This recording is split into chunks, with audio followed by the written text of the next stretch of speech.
हमारी दुनिया में समुद्र के बीचों बीच एक ऐसा तन्हा आइलैंड भी मौजूद है जो साइंटिस्ट के लिए आज तक एक मिस्ट्री बना हुआ है। इस आइलैंड का नाम ईस्टर आइलैंड है। बड़े लंबे अरसे से साइंटिस्ट इस आइलैंड की मिस्ट्री के बारे में जानने की कोशिश कर रहे हैं, लेकिन आज तक कोई भी इस मिस्ट्री को हल नहीं कर पाया। इस आइलैंड की मिस्ट्री, इसमें मौजूद बड़े बड़े स्टैचूज हैं। पैसिफिक ओशन के बीचों बीच पाए जाने वाले इस आइलैंड पर आखिर ये स्टैचूज बनाए किसने? कौन सी सिविलाइजेशन ने ये स्टैचूज बनाए थे और इन्हें बनाने की क्या वजह थी? आज की वीडियो में हम यही जानेंगे। आज से तकरीबन 300 साल पहले एक यूरोपियन एक्सप्लोरर गलती से इस आइलैंड पर पहुंचा।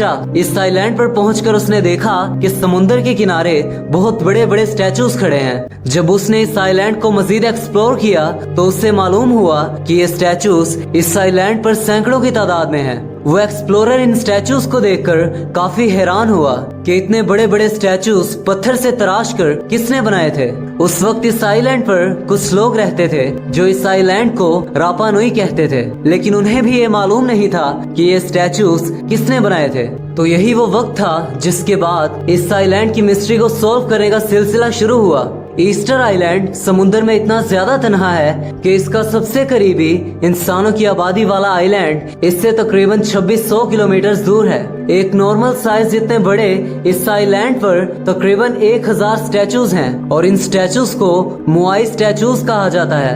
आर्कियोलॉजिस्ट के एक अंदाजे के मुताबिक ये स्टैचूज तकरीबन 13th सेंचुरी में बनाए गए थे, यानी आज से तकरीबन 700 से 800 साल पहले। कुछ स्टैचूज को बॉडी के साथ बनाया गया है और ये समुद्र के किनारे खड़े हैं, लेकिन कुछ के सिर्फ सर नजर आते हैं। लेकिन सन 2012 में खुदाई के दौरान मालूम हुआ कि जिन स्टैचूज के सिर्फ सर नजर आ रहे हैं उनमें कुछ की बॉडी जमीन के अंदर मौजूद है। इनमें सबसे बड़े स्टैचू की लंबाई तकरीबन 33 फीट है। ये हाइट एक बस के साइज के बराबर बनती है और इस स्टैचू का वजन तकरीबन 90,000 केजीज तक है। इतने बड़े बड़े पत्थरों को तराश कर शेप में बनाना और इन्हें उठाकर ठीक जगह पर रखना किसी आम इंसान के बस की बात नहीं। इसलिए कई सालों तक ये माना जाता रहा कि ये काम स्पेस से आए एलियंस ने किया है। लेकिन रिसर्च से ये पता लगा कि ये स्टैचूज इसी आइलैंड पर मौजूद वोल्केनो से निकलने वाले ऐश स्टोन से बनाए हैं। इसका मतलब ये था कि ये काम इसी आइलैंड पर रहकर किया गया है।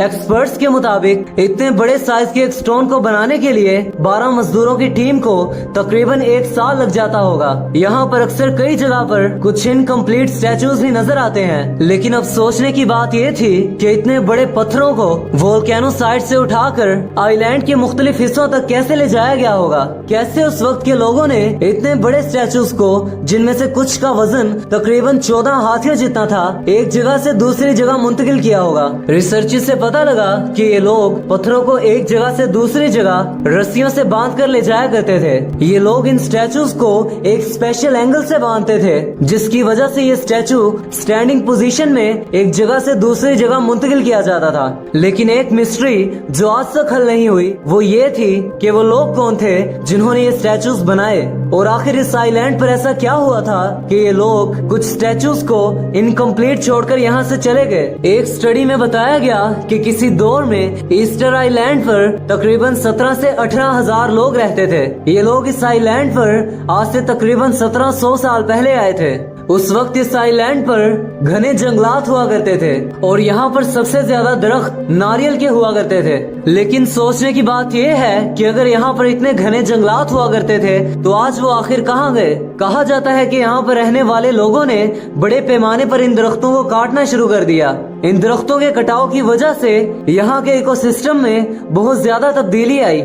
इस तब्दीली की वजह से इस आइलैंड की जमीन बंजर हो गई और इन लोगों के लिए खुराक कम पड़ने लगी।